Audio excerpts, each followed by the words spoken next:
Oi, gente. Eu sou a Graça Cabral e este é o podcast do São Paulo Fashion Week. A cada episódio, vamos ter convidados especiais aqui falando de diversos aspectos da economia criativa.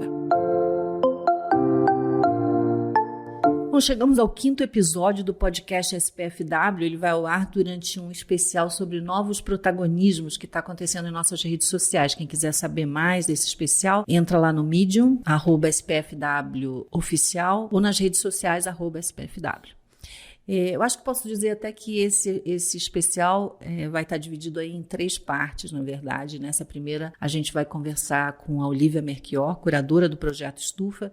No segundo, com alguns estilistas que fazem parte dessa cena dos novos protagonistas e também dentro do Estufa, ou que migraram do Estufa. E depois a gente vai falar do Projeto Estufa mesmo. Da próxima edição, a gente vai trazer aí um pouco do que vai acontecer nessa próxima edição, além dos desfiles, o que a gente vai estar conversando, a exposição. Eu acho que vocês vão gostar bem dessa trilogia. Antes de começar, eu acho importante explicar para quem está nos ouvindo, falar um pouco sobre o Projeto Estufa, né? O Projeto Estufa é um projeto que a gente pensou muito no sentido de falar mais sobre esses futuros que a gente acaba achando que vão acontecer muito lá para frente, e na verdade o futuro a gente está construindo agora mesmo, né? O que a gente vai ver daqui a alguns anos é o que a gente está plantando agora, ou o que a gente já está experimentando e fazendo nesse momento. Muita coisa vai mudar ainda, porque a velocidade vem com as novas tecnologias que são facilitadoras disso, mas a gente entende que muita coisa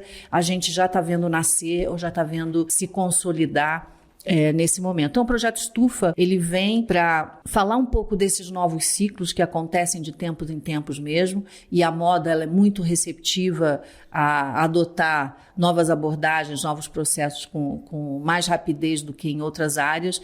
Então, a gente quer muito trazer e falar sobre isso, sobre não só protagonistas, mas processos novos que estão acontecendo e também processos de mudança de comportamento, né? Que eu acho que aí, digamos que o que muda, na verdade, o que faz a roda girar e mudar, vem muito a partir também das necessidades, das demandas e das vontades que a gente está vendo nascer intergeracionalmente no mundo. Então, o Projeto Estufa tem essa visão. A gente está entrando já na 3ª edição e a gente quer continuar trazendo pessoas que possam agregar conhecimento e experiências em cima desses novos futuros mesmo. Então, eu queria começar apresentando a nossa convidada, Olivia Merchior.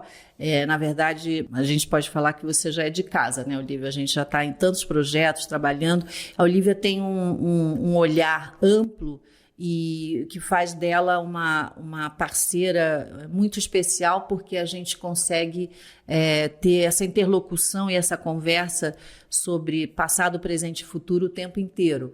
Então, isso fica muito presente e materializado na seleção do Projeto Estufa, por exemplo, né, das novas marcas, mas também materializado em projetos como o Top 5, que é um projeto que a gente desenvolve com o Sebrae, que também é uma aceleradora de pequenos negócios e de marcas que já existem no Brasil e que querem ter essa conversa mais próxima com o design, com a moda de alto valor agregado. A Olivia é diretora da Dacre Deviati, que é uma empresa de curadoria de informação no mercado latino-americano, que realiza análise de tendências para criação, produção, planejamento, né, de atividade criativa, desenvolvimento de negócios internacionais no mercado brasileiro. Então, ela tem uma visão ampla e lida com marcas de vários tamanhos. Além disso, ela é coordenadora de moda na América Latina da Premier Vision, né, desde 2014, e é a primeira latino-americana a fazer parte das reuniões de tendências internacionais que se reúnem, né, 2 vezes por ano em Paris, para ver um pouco o que está acontecendo em várias partes do mundo e quais são os pontos de convergência, né? Porque às vezes a gente está em hemisférios diferentes, em locais diferentes, com culturas diferentes, mas tem um inconsciente coletivo agindo o tempo inteiro, e acho que deve ser muito interessante participar dessas reuniões e ver como pessoas e populações inteiras no mundo estão pensando coisas semelhantes em determinados momentos, né? E o que isso significa. Ela também é coautora de projetos para intercâmbio criativo internacional,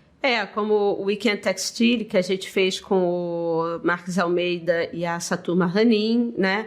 O próprio Centro BR, né? Que a gente criou para fazer esse intercâmbio, que nós trouxemos juntos a Jancoy aqui para fazer, né, a abertura do Centro BR e também o desfile na São Paulo Fashion Week. Então, existe essa preocupação em juntar pessoas que estão pensando diferente, tendo novas propostas para o mercado de moda e inseri-las dentro de grandes projetos e botá-las juntos com os nossos criadores, né? Pessoas de fora e pessoas aqui do Brasil pensando um novo mundo, então vamos colocá-los para conversar. Trocar ideia. Essa troca é sempre muito rica, né?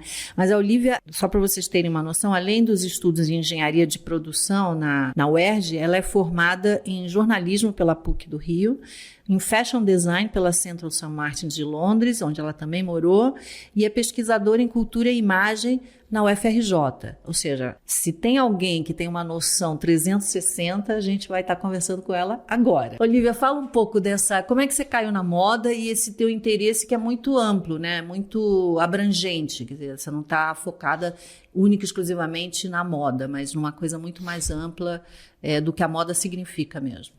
Eu acho que nesse sentido eu tenho que agradecer o meu pai, que foi uma pessoa que não queria que eu fizesse moda, que não via futuro nisso, né? E me obrigou, de certa maneira, a entrar em engenharia de produção e que eu acabei indo para engenharia de produção têxtil para me aproximar um pouco desse sistema, mas ele sempre me disse que moda não dava camisa para ninguém e que eu não seria uma pessoa séria se trabalhasse com moda. E eu não falo isso com nenhum ressentimento, mas com uma preocupação, porque na época que eu comecei a me interessar por moda, não existiam ainda no Rio de Janeiro faculdades que prezassem a parte criativa e a parte industrial, um pensamento um pouco mais holístico do sistema, né?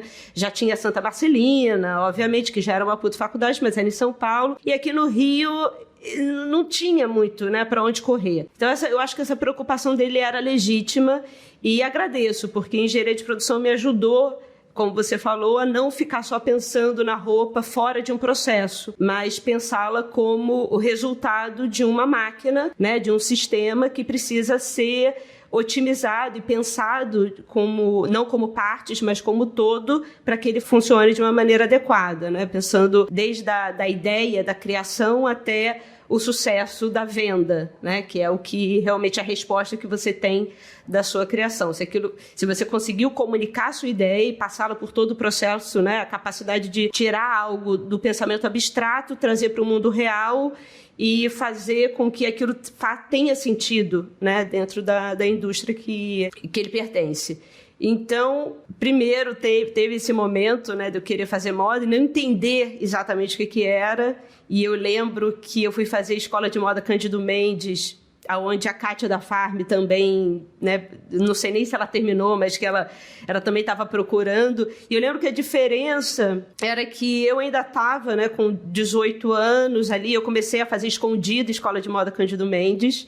Eu não podia dizer para os meus pais. Simultâneo à engenharia? Simultâneo à engenharia. E aí eu fui fazer escondido, já trabalhava, né, eu era garçonete de um bar chamado Shenanigans, na Ipanema. E eu lembro que eu tava ainda naquela, eu gosto de fazer moda porque eu gosto de roupa, eu faço roupinha pras minhas bonecas. E eu lembro que a Kátia entrou assim e falou, eu quero fazer moda porque eu já tive uma franquia, eu posso estar errando as franquias, tá? Mas foi algo nesse sentido. Eu já tive uma franquia do pão de queijo, eu já tive uma franquia do mate, agora eu resolvi fazer dinheiro. E não no sentido ruim da palavra de fazer dinheiro a todo custo, mas não, agora eu quero fazer, agora eu tenho um estilo, eu quero trabalhar com moda, mas aquilo me impactou porque o resto da sala estava falando da moda como o estilo, gosto, né? E ela já estava pensando como algo muito maior. Eu gosto de fazer aquilo, eu tenho o meu estilo, o meu gosto, mas ela já estava pensando no negócio em si. Isso teve um impacto grande em mim, assim, na minha vida. E aí depois, realmente a faculdade não era ainda, era uma escola de moda, não era uma faculdade. E aí eu fiquei pensando, o que é roupa, o que é moda para mim? E eu acho que a faculdade, talvez um pouco mais certa, né, direita, que eu encontrei foi jornalismo.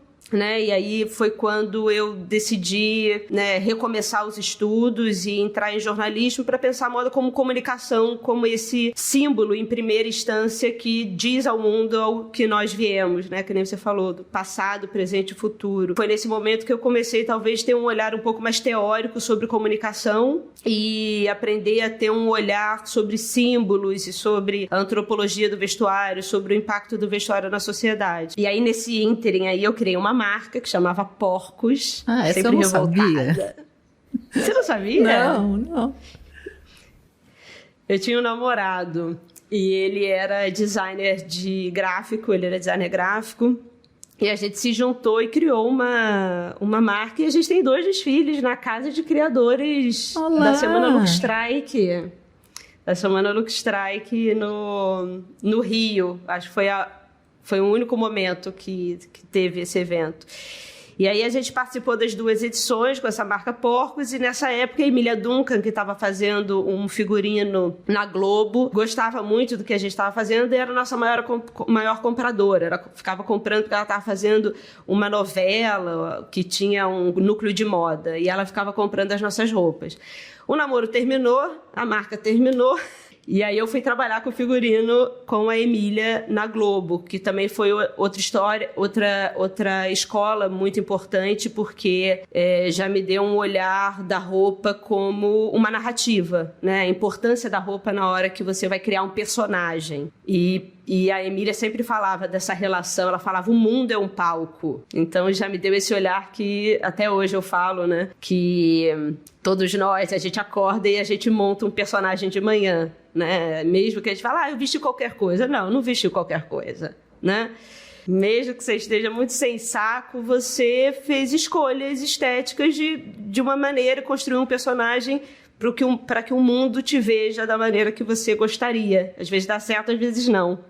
Às vezes você está achando que está se escondendo e, na verdade, você está revelando muito mais do que escondendo. E aí, nessa época, eu trabalhando com a Emília, eu consegui fazer a minha grana.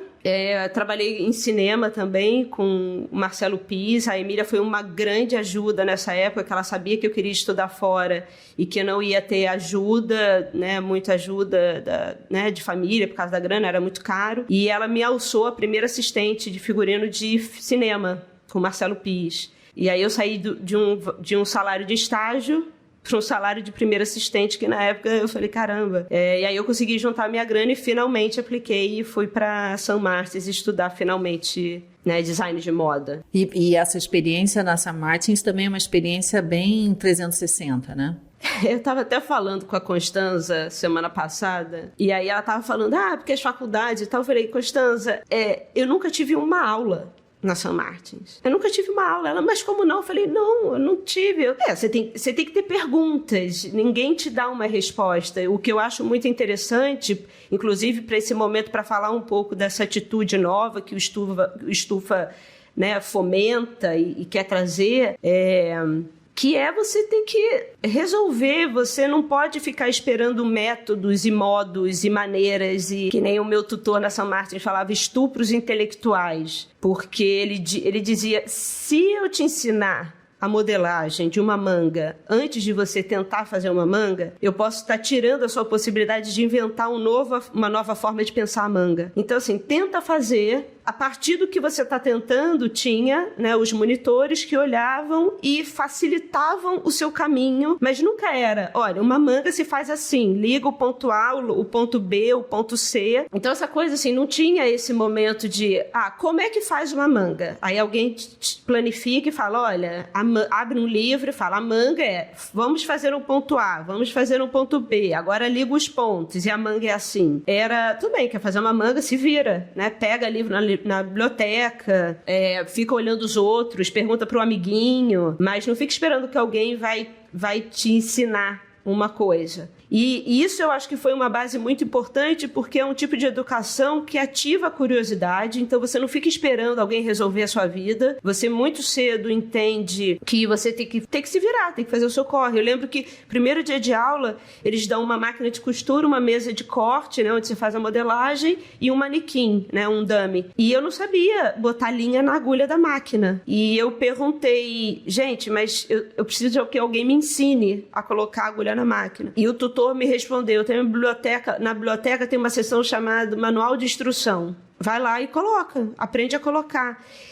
Isso faz com que você nunca espere nada de ninguém. E isso eu acho muito importante. Quando você quer pensar diferente, quando você não quer repetir o que está sendo feito, né? Eu acho que o pensamento disruptivo, ele é um tanto anárquico nesse sentido de que é você com você, né? Você não pode esperar nada de alguém. Se alguém te der o braço, né? Agradeça, segura o braço, mas não fique puxando para ter o corpo inteiro da outra pessoa, né? No sentido de ficar tendo que se apoiar no outro. Isso em todos os sentidos. Então, eu acho que o que a St. Martin's ensinou muito na minha vida e o maior impacto foi que eu não podia depender de ninguém, né? E eu também não poderia sobrecarregar ninguém. E eu acho que isso, numa visão de moda hoje, quando, né, toda a estrutura de um sistema pré-concebido começa a se movimentar e se reestruturar, as pessoas que sobrevivem são as pessoas que têm essa capacidade de não depender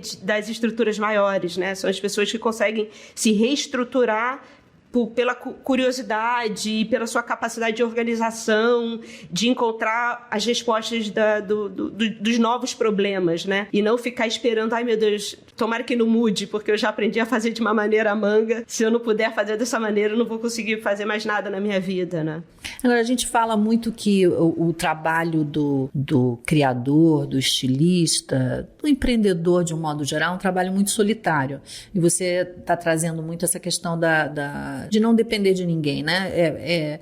Normalmente, até quando a gente começa, a gente falando de Projeto Estufa, entrando no Projeto Estufa, a gente tem marcas muito que estão no começo das suas trajetórias de empresa mesmo, né? E são marcas que, na verdade, dependem mesmo de uma pessoa só, de um grupo muito restrito para auxiliá-las. Você acha que isso, no mesmo tempo que isso traz essa possibilidade de questionar e ter rupturas, né, e trazer novas possibilidades, ao mesmo tempo isso não traz também uma insegurança, um medo, né, do risco? Mas o medo do risco é inerente à criação, né?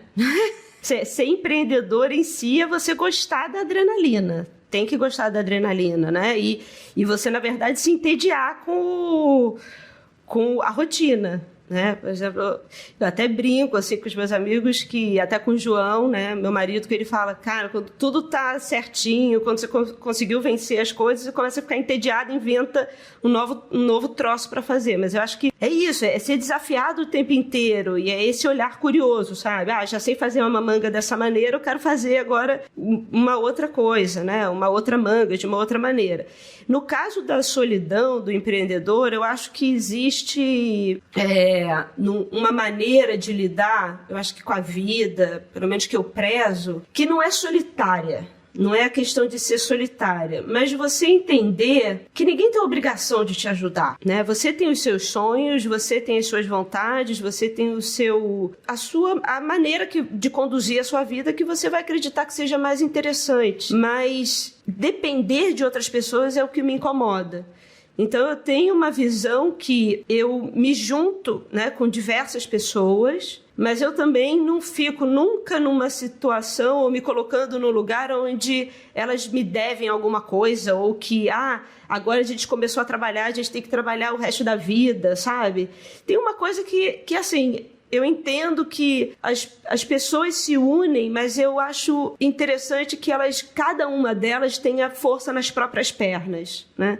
O Roberto Freire, o escritor, ele falava: a gente só pode amar uma pessoa se a gente não depender dela para nada, porque isso é uma escolha. Então, se você não depende de uma pessoa para ter dinheiro, se você não depende de uma pessoa para ter afeto, se você não depende de uma pessoa para ter amigos, se você não depende dela por nada, e mesmo assim você escolhe estar do lado dela, aí sim você pode chamar de amor, porque não tem dependência nenhuma, é escolha livre, né? E não necessariamente que se você estiver longe dela, você vai se tornar uma pessoa miserável, né? Mas estando junto é mais gostoso. A gente está falando de um momento que cada vez mais a gente fala de economia compartilhada, economia afetiva, colaborativa, e todos são termos que, na verdade, a gente tem que fazer uma diferenciação entre colaborar, compartilhar, que não seja dependente, né? Que a gente possa realmente criar parcerias onde, e aí eu vou entrar um pouco no teu trabalho mesmo de consultoria e de orientação que você faz com as marcas, e principalmente com as marcas menores. O que você sente uma diferença entre marcas que estão mais estabelecidas, que estão há mais tempo no mercado, e essas marcas novas que estão chegando? Nesse sentido, né, de depender, de aceitar os desafios, de sair da zona de conforto, de questionar. Talvez pela idade. Às vezes o que eu falo para eles é cuidado para você não envelhecer. E envelhecer na cabeça também, né? Porque eu acho que a juventude traz isso, traz essa força, esse ímpeto, essa vontade de mudança. Eu acho que, quando eu estava falando da não dependência, é uma relação que você tem que fortalecer o outro, as pessoas em sua volta, mas não criar também uma empresa onde as pessoas dependam de você, né? Ou que você cria um sistema interno onde existe uma hierarquia muito, muito definida, onde todo mundo tem que praticamente pedir a bênção para a empresa andar, né? Eu acho que nas minhas consultorias eu sempre falo que a minha consultoria deu certo se a pessoa não precisar mais de mim para nada. E isso tanto em empresas grandes quanto em empresas pequenas, né? Então, no Estufa, eu falo para os garotos o tempo inteiro, para as meninas, eu falo, eu espero que daqui a pouco você não precise de mim para nada, sabe? A gente possa ter uma amizade. E, obviamente, a gente se ajudar em momentos e tal, criar uma rede interessante, né? Mas eu espero que esse processo eu possa ter passado um pouco da experiência e a gente possa ter construído uma maneira de você se fortalecer. E eu acho que em empresas grandes eu tenho pelo menos a mesma intenção e o mesmo objetivo, sabe? Que é fazer com que as pessoas não dependam mais daquilo que eu trouxe, que elas aprender a pescar e não levar o peixe, sabe? Isso é uma coisa que eu prezo muito, porque eu acho que é isso que fortalece um sistema, sabe?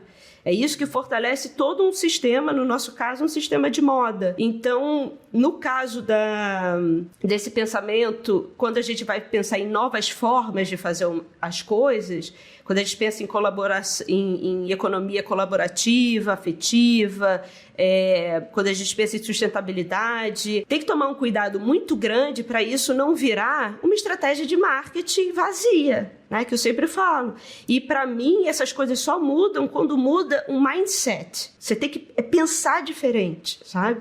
E esse pensamento de que nunca vai ter alguém que vai resolver o seu problema. No caso da sustentabilidade, não adianta você ficar reclamando e falando, porque o governo, porque... Tem que reclamar, sim.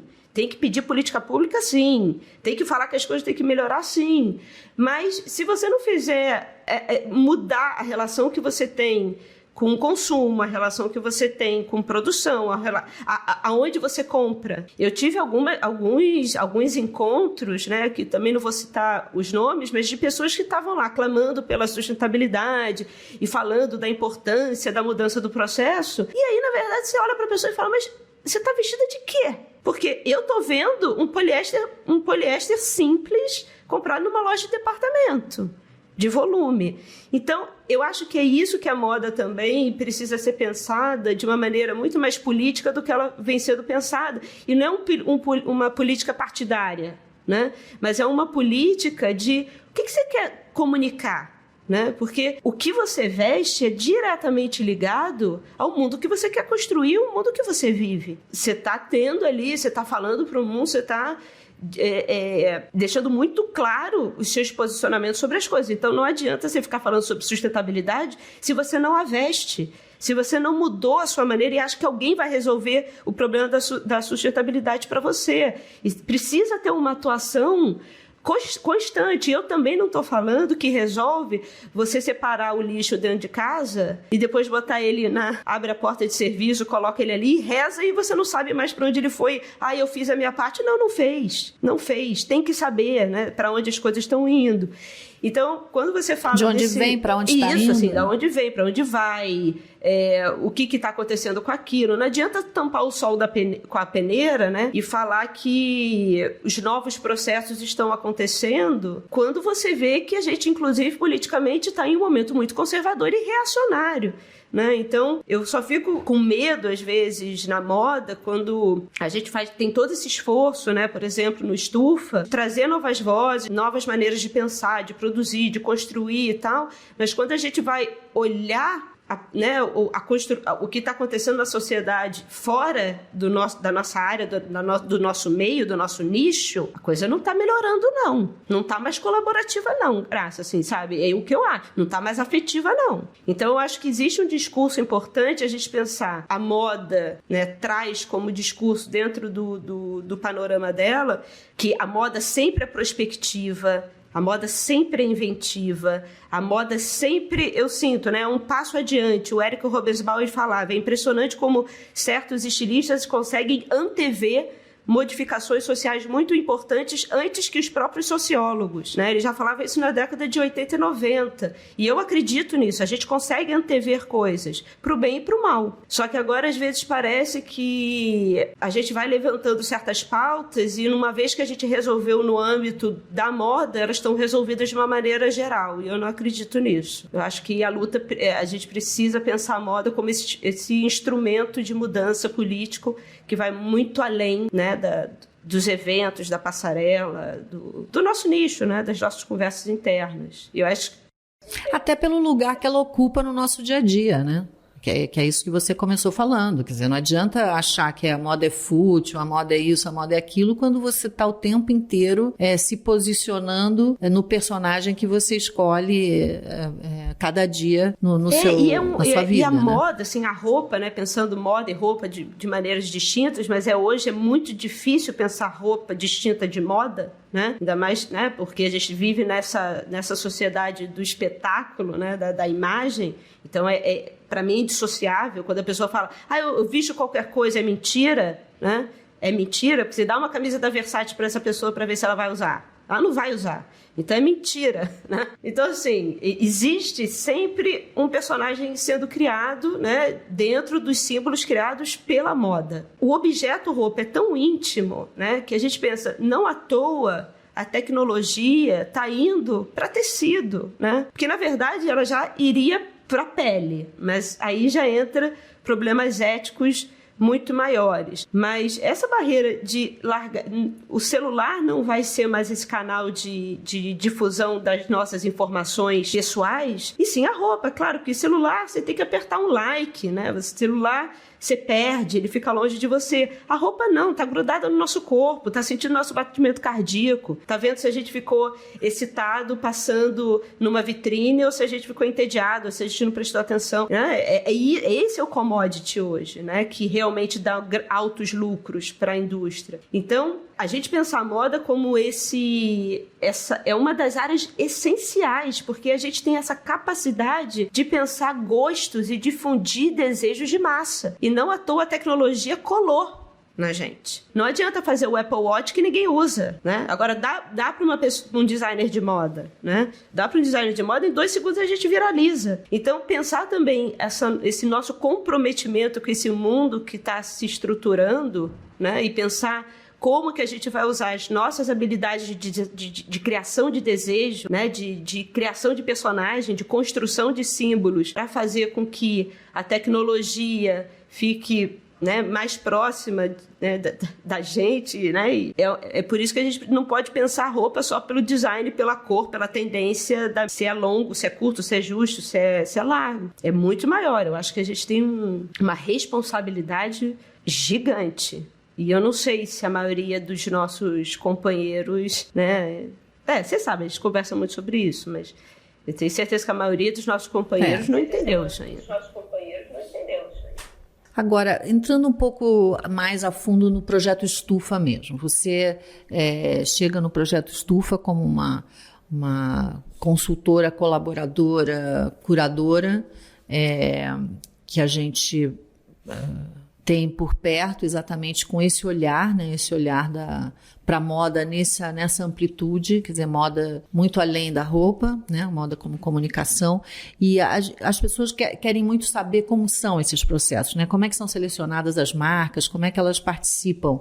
Bem, eu acho que primeiro tem o nosso radar, né? Um radar que não é só da troca de informações entre a gente, né? Da São Paulo Fashion Week, da DACRE, de todas as pessoas que permeiam o nosso mundo, mas toda vez que a gente vai fazer uma seleção, a gente aciona, né, os nossos pares nas faculdades, a gente aciona né, pessoas que trabalham com design de outras áreas, né, mas que podem conhecer alguém, jornalistas, a gente vai acionando outros criadores, né? Sempre quando a gente gira um Estufa, a gente pergunta para os próprios designers que estão no line-up quem você indicaria para te substituir, né? Porque a pessoa sobe para o oficial, né? Então, tem alguém que você acha bacana? Então, a gente tenta fugir também do nosso próprio algoritmo, né? Porque a gente não quer ficar ali preso, a gente quer ver coisa nova. Então, a gente vai tentando driblar o nosso meio e tentando chegar em lugares que a gente não tá vendo. Então, aí primeiro existe essa seleção, né, de pessoas, de informação, de nomes que chegam até a gente. Depois, existe o filtro do próprio Estufa, né? Como a gente estava falando aqui antes, é um projeto que fala sobre pensamentos prospectivos. A gente não quer pessoas que estão pensando, que não estão trazendo soluções. A gente quer pessoas que estejam olhando para o mundo e entendendo as mudanças necessárias e oferecendo soluções para esse mundo, né? Seja no âmbito da sustentabilidade, da tecnologia, no âmbito político, né? Da inclusão, no âmbito das demandas de gênero, de raça, de sexualidade, o que for. Então, pessoas que estão pensando corpo, ambiente, estratégias, economia de uma forma nova. E isso já dá um filtro bastante razoável. Fica até a dica que acaba não sobrando muita gente, galera. Então, se empenhe. Bem, depois desse primeiro filtro, que é o filtro das demandas do Estufa, existe um segundo onde a gente vai ver a coisa de perto, né? Para a gente não acabar caindo no mesmo erro das fake news. Das marcas que conseguem se comunicar digitalmente de uma maneira maravilhosa e criar um discurso lindo, quando mas a gente quer ver aí como isso se materializa. E aí é uma segunda decepção, muitas vezes, né? Porque existe um discurso muito inflamado, mas e aí? Aí a roupa é mal feita, né? Ou ela não existe. E aí depois é quando a gente senta, né, com um grupo que no final restam mais ou menos no máximo 15 marcas, quando, né, ficam 15 marcas, e aí a gente senta, né, em comum acordo com pessoas que a gente acredita que sejam né, experientes e relevantes. Existe também um outro filtro que é a vontade das marcas em sobreviverem daquilo, né? E não entender o desfile apenas como um momento da marca, né? E sim construir algo consistente, um negócio para que o estilista consiga sobreviver da sua criação. Muitas vezes a gente conversa com as pessoas e elas falam como se, com os estilistas, como o desfile fosse a única coisa. Não entende o desfile como, né, participante, uma constituinte de um processo, de algo que tem que se estender durante 6 meses, pelo menos, né? Ele é o momento não é nem o início nem o final. Ele é um momento de catapultar uma ideia, né? Esse é um ponto super importante, né? Que quando a gente faz essa curadoria mais ampla e depois quando a gente vai afunilar e pensar, um ponto importante é esse mesmo, quer dizer, até que ponto aquele criador, aquele estilista, aquela marca, ela quer mesmo investir nesse processo, né? E não somente no que a gente chama que é a ponta, não é a final, mas é a ponta do auge ali, onde ele vai comunicar mesmo e mostrar na passarela o que a marca se propôs. A gente quer ver o processo, a gente tem interesse no processo, né? Entender de que forma a gente pode conectá-los e ampliar as redes que eles têm para que realmente o processo seja um processo que tenha continuidade, que possa realmente ser sustentável do ponto de vista econômico, né? Do ponto de vista de negócio mesmo, de empresa, que ele possa se sustentar mesmo por um tempo, né? Por um tempo que não seja só o do desfile ou do barulho que o desfile causa, né? No sentido do buzz do glamour todo, daquela coisa da passarela que acaba às vezes parecendo que é essa a finalidade. E na verdade a gente está de olho no processo, né? De que forma ele está realmente questionando e como a gente pode ajudá-lo nesse processo de questionamento e de derrubar padrões. Eu acho que o projeto Estufa, ele tem essa diferença que não é só um momento, né? Mas existe uma rede que é formada, né, entre as pessoas todas que estão envolvidas nesse processo de fazer com que aquelas marcas se tornem uma referência e não uma referência de um estilista celebridade, né? Não interessa isso. Os estilistas celebridade não é algo que nos interessa. O que a gente sempre conversa é tornar essa marca uma referência para mostrar para toda uma geração que é possível pensar diferente e dar certo, né? Assim, acredita no que você pode criar um novo processo que seja que tenha mais impacto no meio ambiente, que ele pode dar certo como um negócio, sabe? E também tem uma rasteira muito grande quando a gente fala sobre criação, porque parece que, assim, quando você fala de negócio, você vai, né? Nossa, mas eu só quero criar, eu não quero fazer dinheiro, né? Ninguém está falando de ser um mega multimilionário, mas ser capaz de passar o resto da sua vida, ou pelo menos o tempo que você queira, fazendo o que você ama e o que você acredita e o que você gosta. E para isso, não vai te alimentar sair na capa de revista. Não vai alimentar, não vai pagar a sua conta de luz você ter 25 mil curtidas no Instagram. O que vai fazer é você conseguir estruturar um negócio que seja relevante para você, relevante para o mundo e que ele seja planejado e que ele seja criativo e novo e que ele te dê a possibilidade de viver do que você acredita, né? Porque eu acho que essa é uma base que a gente fala muito no Estufa e que eu acredito que essa coisa do criador que é genial, que é a coisa da dependência, né? É o criador genial que acha que todo mundo tem que ajudá-lo porque ele é genial, né? Então ele só tem que ficar ali desenhando e as pessoas têm que ajudar. Ninguém tem que ajudar ninguém. As pessoas vão te ajudar quando elas acharem que tem que te ajudar e se você tiver algo interessante para dar para o mundo. Não porque você acha, mas o design é saber se comunicar com um coletivo.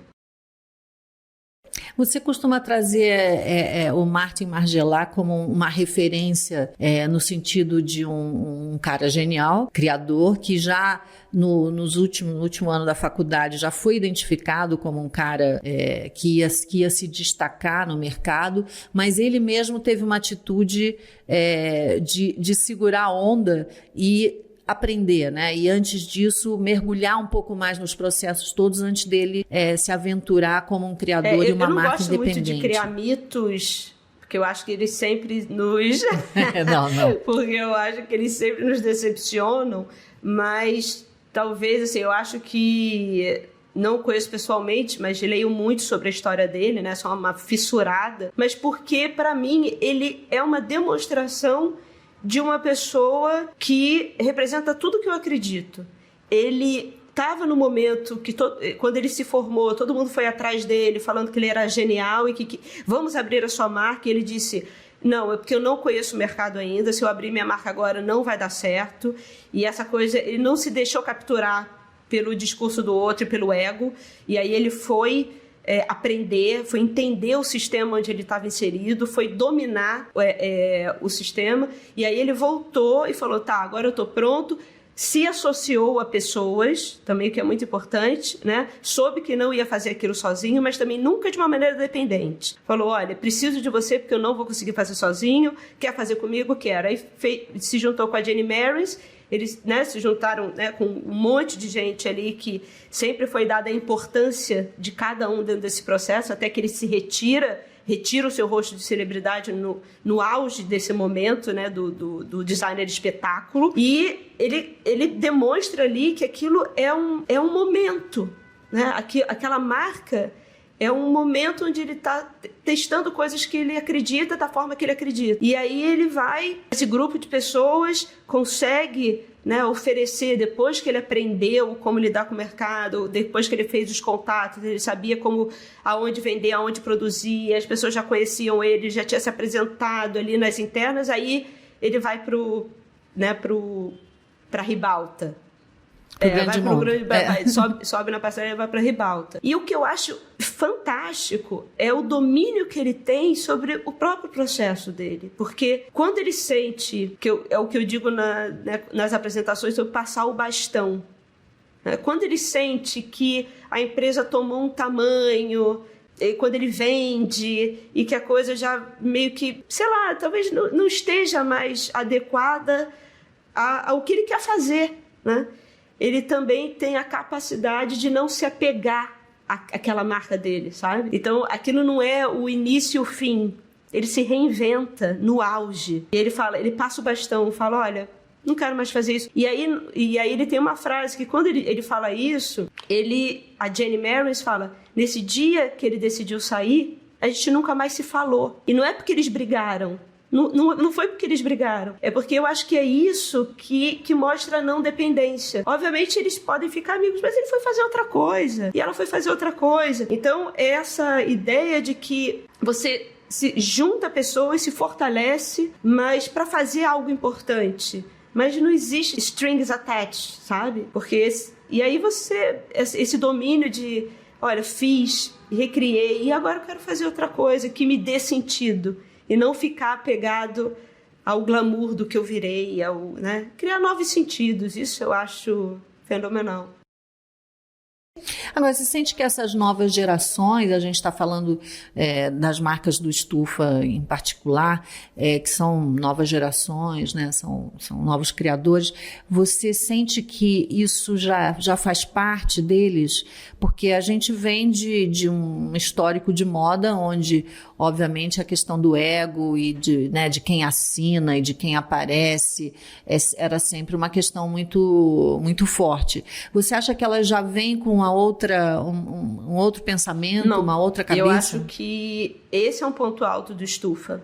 É educar para isso, é educar para a vida nesse sentido. Eu acho que é isso tão entranhado, principalmente na sociedade do espetáculo, né, potencializada ao último índice que a gente vive hoje, é um processo. Eles não chegam no Estufa assim. Eles chegam no Estufa achando que eles terem 5.000 seguidores e 1.000 likes quer dizer alguma coisa. Para mim não quer. E o que eu falo para eles é, vocês estão muito jovens.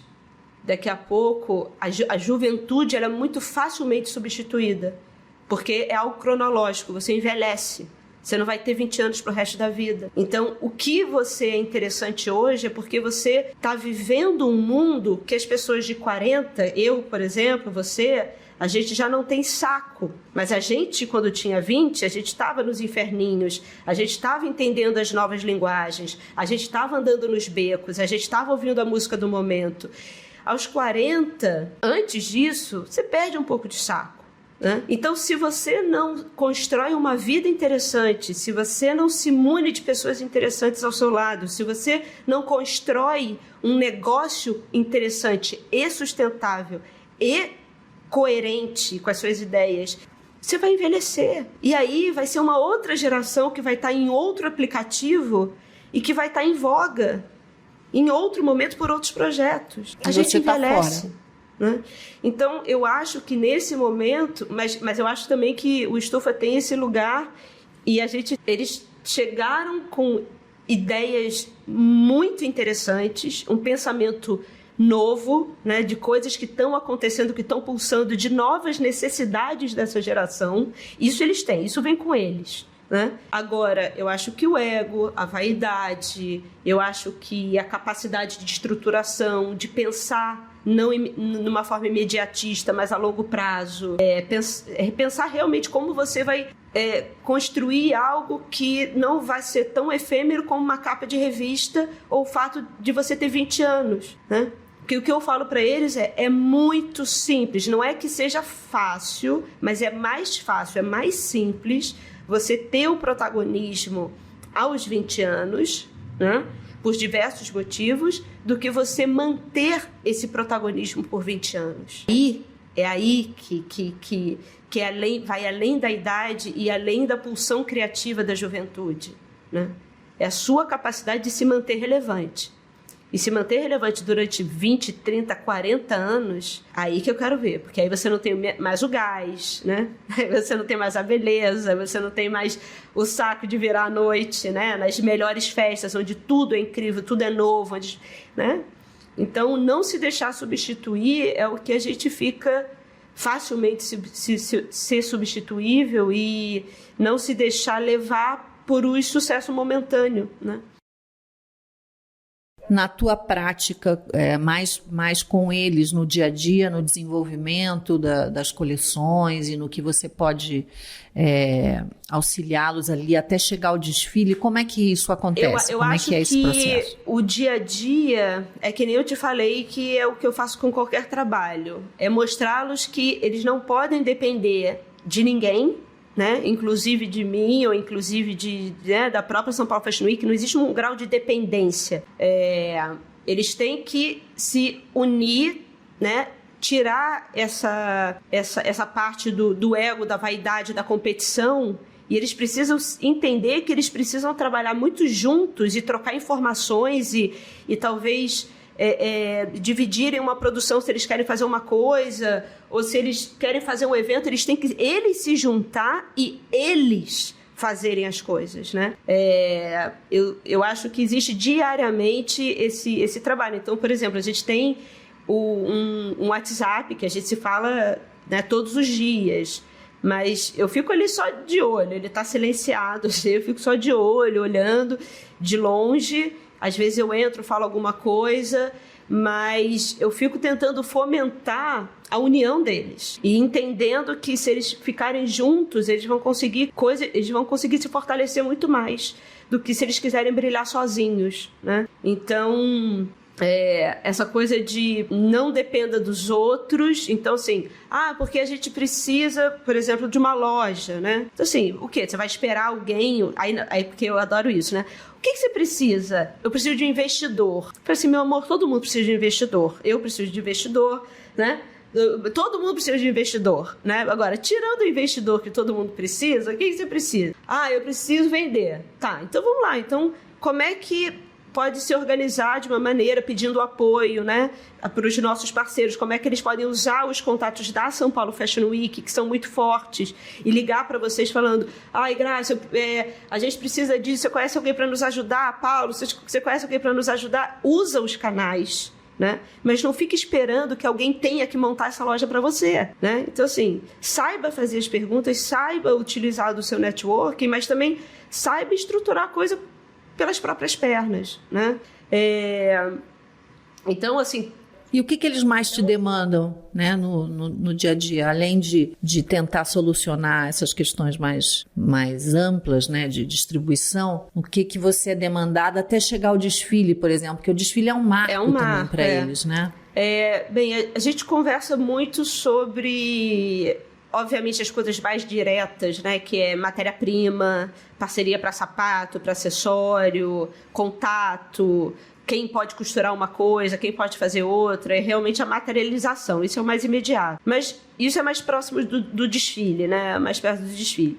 Fora isso, a gente troca muito sobre como que a gente pode sair da internet, por exemplo, né? Porque a gente já entendeu, né, que a estratégia do Instagram para venda se você não tem um aporte de patrocinar a sua coisa o tempo inteiro, né? O Instagram é um negócio e precisa ganhar dinheiro. Então, se você não fica dando aporte de dinheiro para o Instagram patrocinar as suas coisas, os próprios algoritmos vão te soterrando, né? E a gente já entendeu como um grupo que, por mais que a gente esteja nessa sociedade hiperconectada, o que vende mesmo é contato direto com o consumidor. É loja, é evento, é tal. Aí a gente vai pensar juntos, vamos pensar nos eventos que acontecem hoje de feira, de eventos de moda para venda direta. Muito poucos desses eventos absorvem marcas de design de vanguarda, né? A gente não tem mais o Mercado Mundo Mix que fez essa vez lá atrás, né? Então, existe também não que esses eventos não sejam bons, eles são ótimos, só que eles são segmentados para um certo tipo de estilo, né? Onde não absorve as marcas com que a gente trabalha, com design prospectivo. Então eu falo, olha, se não tem, vamos fazer. E aí a gente vai pensando em como a gente pode acionar o networking do Estufa e as pessoas que são envolvidas no evento, as pessoas, né, que orbitam o dia a dia, para ajudá-los, né, a criar suas próprias estratégias. Outra coisa é a parte de planejamento, de markup, porque é isso que talvez seja mais complicado para eles. Como estruturar o negócio, como pensar o preço, como pensar a relação com a multimarca, como pensar, né, da onde tirar dinheiro, como minimamente conseguir fazer com que o seu trabalho seja remunerado de uma forma correta, né? Então, e as parcerias de uma maneira geral, né?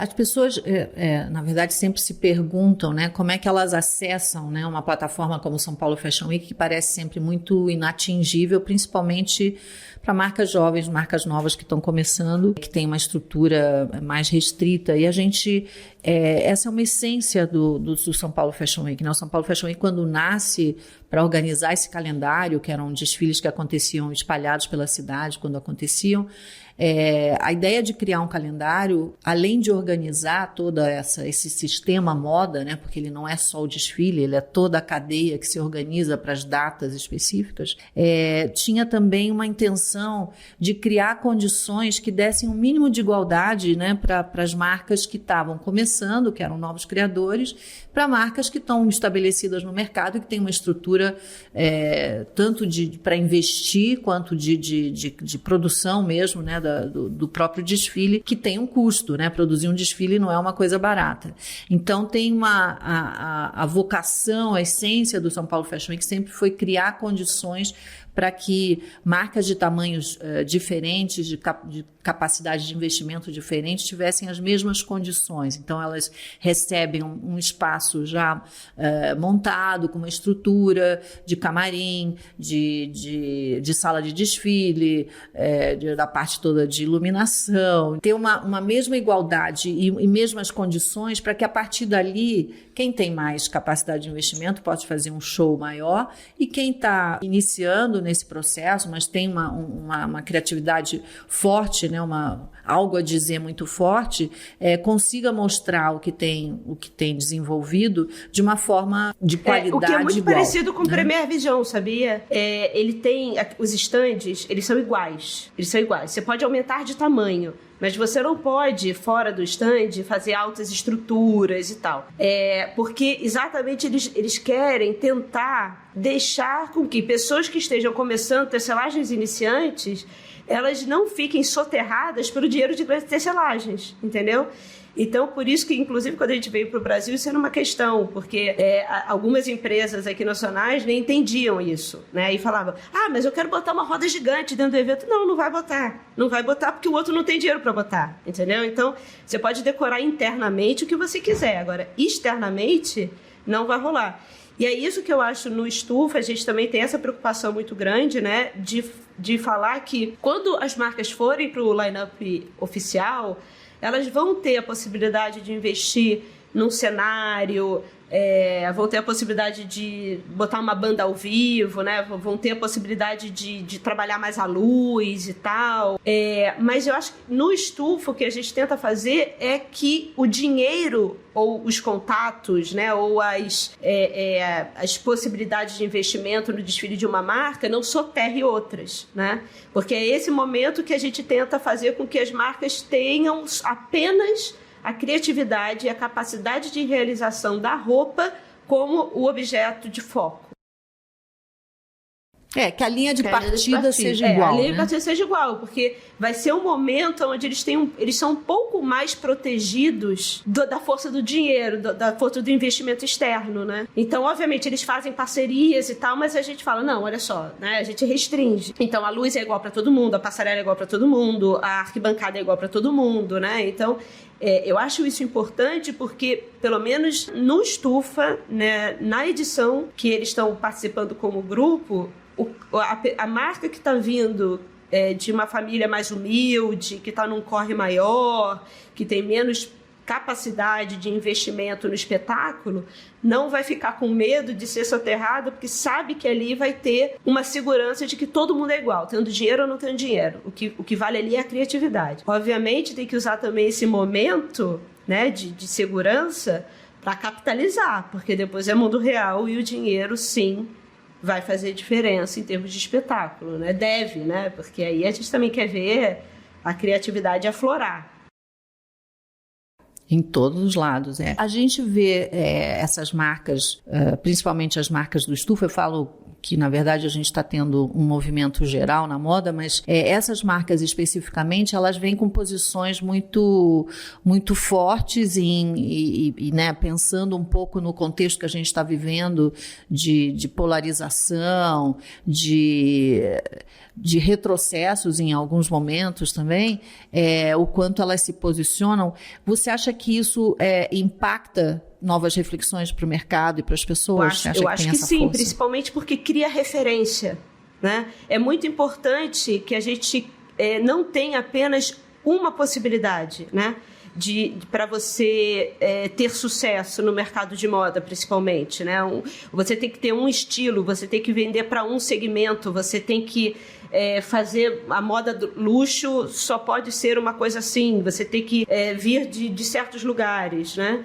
Eu acho que o que o Estufa faz é criar referência. Isso é muito importante, porque uma pessoa que está começando agora, se ela não vê isso que a gente fala sobre representatividade, né? Se uma pessoa que está começando agora não vê que uma pessoa com origem, com raça, com gênero, com sexualidade, com uma biografia parecida e que deu certo, ela fica achando que não existe possibilidade, né? Porque todas as pessoas que estão ali vieram de lugares parecidos, né? Então, criar essa diversidade é criar referência, criar possibilidade para que todo o mercado se espelhe e fale, olha, esse cara deu certo, né? E ele tem um discurso que eu acredito, é parecido comigo e ele deu certo. Então, ter diferentes figuras dando certo, diferentes discursos dando certo, potencializa o sonho de toda uma sociedade, né? De todo um grupo que está querendo entrar ali e se ver representado, se ver um espelho, né? E que,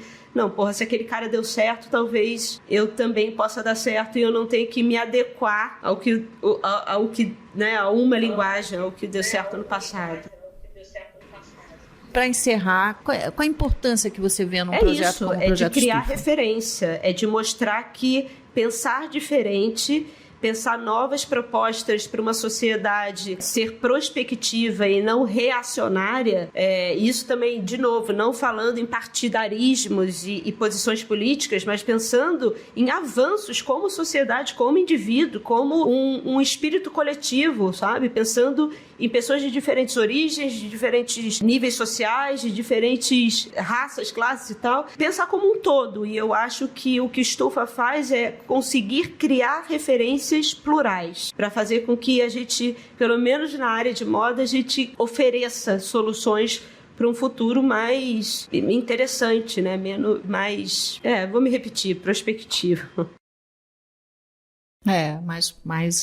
para frente, né? Alguma coisa que está dinâmico, mais andando, né?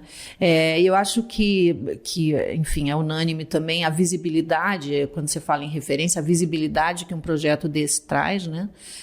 Que eu acho que é importante não só para a marca e para os criadores, mas também para as questões que estão sendo colocadas ali. Então, acho que essas discussões, as parcerias que isso pode gerar, tudo isso são possibilidades que se apresentam ali dentro do projeto Estufa e dentro de um espaço maior de contexto que é o São Paulo Fashion Week. E que a gente já tem 2 marcas, pelo menos, que já migraram do projeto Estufa e estão no line-up do São Paulo Fashion Week, a Cacete e Cole e a Beira. A voz, né? Sabe, fizeram parte do primeiro grupo, né, do Estufa. E muitas vezes as pessoas ficam, né, falando, mas vale desfile, não vale desfile, tem ainda relevância, não tem relevância.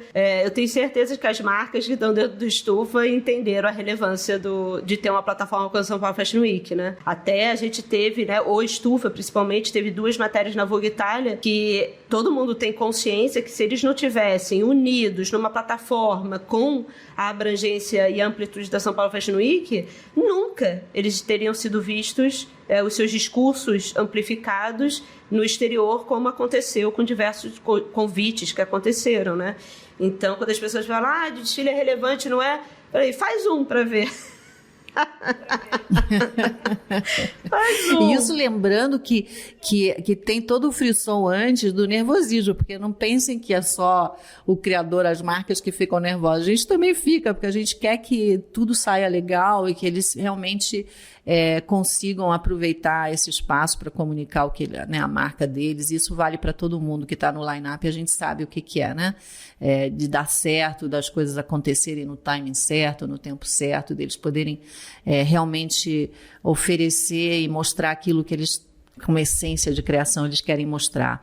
Bom, a gente tem muita coisa para conversar, a Olivia e eu, a gente não para de falar, a gente tem milhões de coisas em comum. Primeiro, a gente nasceu no mesmo dia, somos virginianas do 5 de setembro, o marido tem o mesmo nome, João e João, os 2 são terapeutas. Estudamos então jornalismo na PUC. E as 2 fizeram jornalismo na PUC Rio, e ainda...